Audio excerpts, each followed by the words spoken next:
Good morning, 10th class. Today we will start our new chapter Nationalism in India. देखो बेटे, आपने पिछला जो चैप्टर रीड किया उससे थोड़ा सा मैं कनेक्ट करूँगी आपको। देखो बेटे, हमने पिछले चैप्टर में किया कि rise of nationalism in Europe. Europe के अंदर राष्ट्रवाद की भावना आई, ठीक है, नए नए नेशन स्टेट्स बने, बिलोंगिंगनेस आई। तो बेटे यही sense of collectivity, sense of belongingness धीरे धीरे क्या हुई, सभी राष्ट्र राज्य के निर्माण के लिए पूरे भारत के अंदर फैल गया। तो देखो इसके कारण भारत में क्या हुआ, नेशनलिज्म का डेवलपमेंट हुआ, यानी कि भारत के अंदर राष्ट्रवाद का उदय हुआ। देखो बेटे, एक होता है इंपीरियलिज्म। इंपीरियलिज्म होता है बच्चों साम्राज्यवाद, यानी कि सभी देश केवल अपने अपने राज्य के विस्तार और राज्य के हित के बारे में सोचते हैं, तो हम उसको कहते हैं इंपीरियलिज्म। लेकिन बच्चों यहाँ पर नेशनलिज्म इन यूरोप के चैप्टर के अंदर आपने पढ़ा कि किस तरह से देश के अंदर लोगों में राष्ट्रवाद की भावना जागृत हुई। ऐसे ही बच्चों हमारा जो चैप्टर है ये नेशनलिज्म इन इंडिया, इसके अंदर बेटे हम बहुत सारे कॉन्सेप्ट पढ़ेंगे। और सबसे इंटरेस्टिंग बात ये है 10th क्लास कि इंडिया, ये आप अपने बारे में, अपने देश के बारे में पढ़ोगे, तो आई थिंक ये चैप्टर आपको ज़्यादा कनेक्ट करेगा और आपको पहले चैप्टर से ज़्यादा इंटरेस्टिंग लगेगा।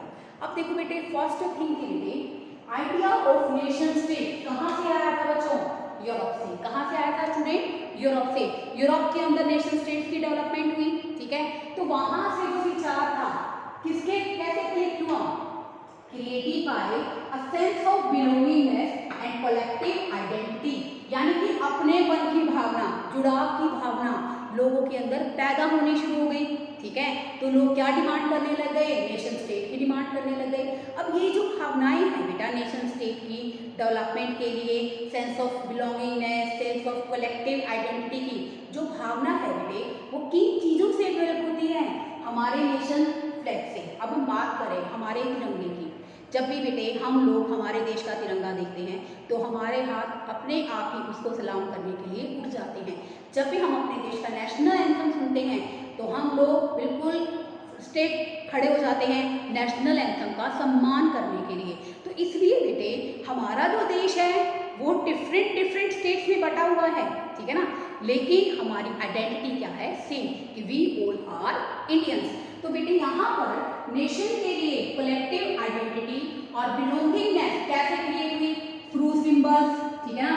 जैसे मैंने आपको पिछले चैप्टर में बताया था कि मैरियान के बारे में बताया था ना आपको कि उनकी जो मतलब प्रतिमा थी उसको उन्होंने कॉइन्स के ऊपर क्या किया था, कॉइन्स के ऊपर उसकी प्रतिमा को अंकित किया। जैसे हमारे इंडियन नोट्स होते हैं बेटे, उन पर गांधी जी की मूर्त लगी, गांधी जी की पिक लगी होती है, ठीक है, आइकन्स, ठीक है, सॉन्ग्स, फ्लैग के द्वारा लोगों के अंदर राष्ट्रवाद की भावना को जागृत किया गया। आप सबको पता है बेटे, लगभग अगर हम बात करें जब ब्रिटिशर्स इंडिया के अंदर आए थे बेटे, तो उन्होंने ब्रिटिशर्स ने क्या किया था, इंडियन इकोनॉमी का एज ए कॉलोनियलिज्म एक्सप्लॉयटेशन किया था। बेसिकली बहुत सारे ऐसे बच्चे हैं बेटे जिनको यही नहीं पता कि कॉलोनियलिज्म होता क्या है। देखो बेटे, कॉलोनियलिज्म का मतलब होता है उपनिवेशवाद। कई बार बेटे क्या होता है कि जो एक देश है वो दूसरे देश के नेचुरल रिसोर्सेज का यूज करता है, प्लस में वहाँ की जो पब्लिक है, वहाँ की जो जनता है, वहाँ पर रहने वाले जो लोग हैं उनका एज ए लेबरर यूज करके अपने देश की डेवलपमेंट में कंट्रीब्यूशन करता है। उसी को ही बेटे हम लोग क्या कहते हैं, कॉलोनियल एक्सप्लॉयटेशन। अब ब्रिटिशर्स ने भी क्या देखा कि इंडिया के अंदर, इंडिया को बेटे बहुत समय पहले सोने की चिड़िया कहा जाता था। कि इंडिया क्यों कहा जाता था, क्योंकि इंडिया के पास बेटे रिसोर्सेज के मामले में भारत बहुत ज़्यादा रिच था। तो बेटे उन्होंने क्या किया कि इंडियन के नेचुरल रिसोर्सेज का एक्सप्लॉइट किया, यहाँ से रॉ मटेरियल ब्रिटेन ले गए और ब्रिटेन से बनी हुई वस्तुओं को इंडियन मार्केट में बेचना शुरू कर दिया, जिसके कारण बेटे धीरे धीरे हमारी इंडियन इकोनॉमी में इंडस्ट्रियल सेक्टर क्या हो गया था, ड्यून हो गया, तबाह हो गया था। तो बेटे ब्रिटिशर्स ने भी बेटे क्या किया था, कॉलोनियल एक्सप्लॉयटेशन किया हमारी इंडियन इकोनॉमी का। ऐसे ही बेटे बहुत सारे देशों का कॉलोनियल एक्सप्लॉयटेशन हो रहा था, तो इसके कारण बेटे वो लोग उससे ओप्रेस्ड हो गए। ओप्रेस्ड का मतलब क्या है, उनका पूरी तरह से दमन होने लगा, पूरी तरह से शोषण होने लगा। तो वो लोग एक दूसरे के साथ क्या हो गए, कनेक्ट हो गए। तो बेटे जब वो एक दूसरे के साथ कनेक्ट हो गए बेटा, राष्ट्रवाद की भावना उनके अंदर आ गई, तो उन्होंने एक मूवमेंट चलाया। That movement was anti colonial movement. इसका मतलब क्या था बेटे, एंटी कॉलोनियल मूवमेंट का मतलब था कि जो देश हमारा कॉलोनियल एक्सप्लॉयटेशन के रूप में शोषण कर रहे हैं, हम उनके विरुद्ध क्या करेंगे, आंदोलन की शुरुआत करेंगे। इन सभी देशों का, जिन सब का क्या हो रहा था, एक्सप्लॉयटेशन हो रहा था, गांधी जी ने इन सब देशों को क्या किया, एक साथ एकत्रित किया और बहुत सारे आंदोलन चलाए और हमारे इंडिया की इंडिपेंडेंस में बहुत कंट्रीब्यूशन किया। यानी कि उनका योगदान इतना है बेटे कि उनके योगदान के कारण ही हमारा जो इंडिया है वो क्या हुआ, इंडिपेंडेंट हुआ। आज हम लोग कहीं भी आ जा सकते हैं, कुछ भी कर सकते हैं, हमें अपनी ओपिनियन रखने का पूरा राइट है, बेसिकली कहीं से कोई भी सामान खरीद सकते हैं। ये केवल किसके कारण है, हमारे इंडिपेंडेंस के कारण कि हम लोग आज क्या हैं, स्वतंत्र हैं। ठीक है, तो देखो बेटे एंटी कॉलोनियल मूवमेंट की शुरुआत क्यों करनी पड़ी, due to operation by the Britishers, क्योंकि ब्रिटिशर्स ने बेटे क्या किया, इंडियंस का दमन किया, पूरी तरह से उनको एक्सप्लॉइट किया। And but the notion of freedom, लेकिन बेटे इन सभी देशों के जिनका एक्सप्लॉयटेशन हो रहा था, उनका जो विचार था बेटे फ्रीडम को लेकर, वो क्या था, अलग अलग था। तो बेटे यहाँ पर हम इसके चैप्टर के इंट्रोडक्शन के बारे में डिस्कस कर रहे हैं कि बेसिकली कॉलोनियल एक्सप्लॉयटेशन से परेशान होकर जो छोटे छोटे वियतनाम जैसे देश थे और भारत जैसे देश थे, वो एकजुट हो गए और उन्होंने कोशिश क्या की कि वो क्या करें, एंटी कॉलोनियल मूवमेंट चलाएं ताकि वो क्या कर सके, स्वतंत्र हो सके। तो स्वतंत्रता के लिए बेटे इनको एकजुट करने में कंट्रीब्यूशन किसने दिया, महात्मा गांधी ने। अब देखो बेटे इस चैप्टर के अंदर हम लोग क्या क्या रीड करेंगे बेटा, नेशनल मूवमेंट, जो राष्ट्रीय आंदोलन जिसमें खिलाफत मूवमेंट भी है बेटे, नॉन कोऑपरेशन मूवमेंट भी है, और भी डिफरेंट टाइप के बेटा साल्ट मूवमेंट भी है, बहुत सारे ऐसे बेटे आंदोलन हैं, बहुत सारी ऐसी बेसिकली डिस्कशंस हैं जिनको हम लोग यहाँ पर डिस्कस करेंगे। ठीक है, national movement under Mahatma Gandhi, Mahatma Gandhi ने कौन कौन से राष्ट्रीय आंदोलन चलाए, उनके क्या क्या इफेक्ट हमारी इकोनॉमी के अंदर आए और किस तरह से उन इफेक्ट ने हमारी इकोनॉमी को अफेक्ट किया। ठीक है बच्चों, सेकेंड है नॉन कोऑपरेशन मूवमेंट, असहयोग आंदोलन। असहयोग आंदोलन क्या था कि जो ब्रिटिश गवर्नमेंट है उसको किसी भी तरह से कोऑपरेट नहीं करना है, this is the non cooperation movement. Non cooperation movement के से रिलेटेड इश्यूज क्या हुए, किस तरह से लोगों ने नॉन कोऑपरेशन मूवमेंट में हिस्सा लिया, लोगों के क्या क्या विचार थे, उनकी मतलब बेसिकली नॉन कोऑपरेशन मूवमेंट से जुड़ने के लिए उनकी क्या क्या सोच थी, वो किस कारण से नॉन कोऑपरेशन मूवमेंट के अंदर जुड़े गांधी जी से।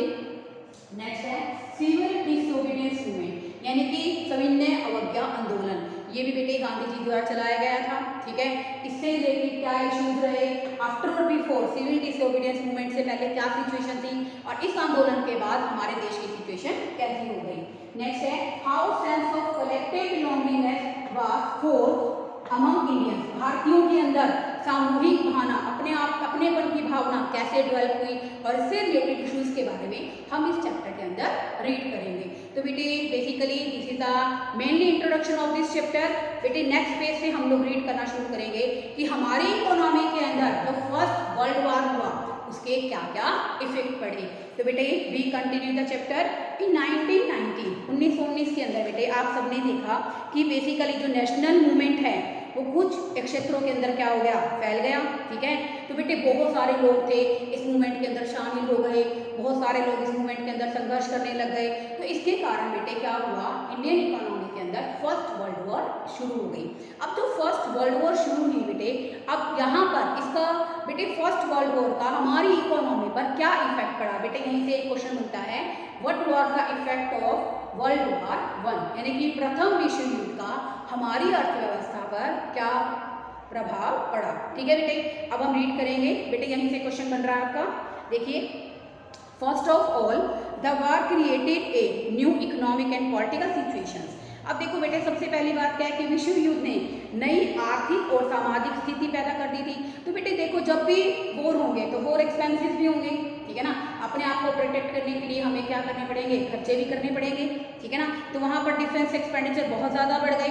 अब डिफेंस एक्सपेंडिचर इतने ज़्यादा बढ़ गए कि उनको कवर कैसे करें। तो इसके लिए क्या किया गया था कि युद्ध करने इन खर्चों को कंप्लीट करने के लिए, पूरी भरपाई करने के लिए क्या किया गया, कर्जे लिए गए। टैक्स बढ़ा दिए गए। जब टैक्स बढ़ा दिए गए, टैरिफ टैक्स बढ़ा दिया गया, ठीक है ना, और हर तरह से इनकम टैक्स को इंक्रीज कर दिया गया।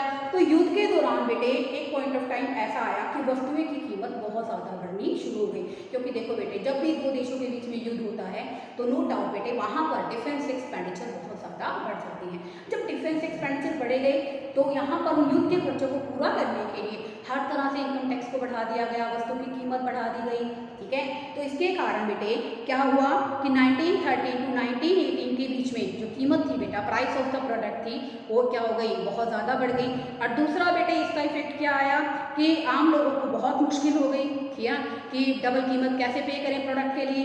तो इसके साथ साथ बेटे क्या हुआ कि गाँव के अंदर रूरल सेक्टर में जो बेसिकली लोग थे, वहाँ पर रहने वाले लोकल पीपल थे, उनको ज़बरदस्ती क्या किया गया, फोर्स्ड रिक्रूटमेंट, एक वर्ड होता है बेटे, रिक्रूटमेंट क्या होता है, भर्ती करना, कि उन्हें ज़बरदस्ती सेना के अंदर शामिल किया गया कि आप क्या करें, हमारे लिए युद्ध लड़ें। तो देखो बेटे इसके कारण क्या हुआ था, villagers are called up to supply soldiers and the forced recruitment in rural areas cost widespread anger. अब देखो बेटे उन्होंने क्या किया कि गांव के लोगों को जबरदस्ती ऐसे सिपाही क्या कर दिया, सेना में भर्ती करना शुरू कर दिया, जिसके कारण बेटे ग्रामीण क्षेत्रों में रहने वाले लोग क्या हो गए, गुस्से में आ गए कि हमें जबरदस्ती क्यों भर्ती किया जा रहा है। और 1892 1920-21 क्या हुआ, crops failed in many parts of India. Bharat के अंदर बेटे क्या हुआ, फसलें खराब हो गई। फसलों के खराब होने से क्या हुआ बेटे कि फसल खराब हो गई, जिसके कारण बेटे हमारी इकोनॉमी के अंदर उस समय फूड ग्रेन की क्या हो गई, डेफिशिएंसी हो गई, कमी हो गई। और धीरे धीरे क्या हुआ, वहाँ पर बीमारियाँ पैदा होनी शुरू हो गई।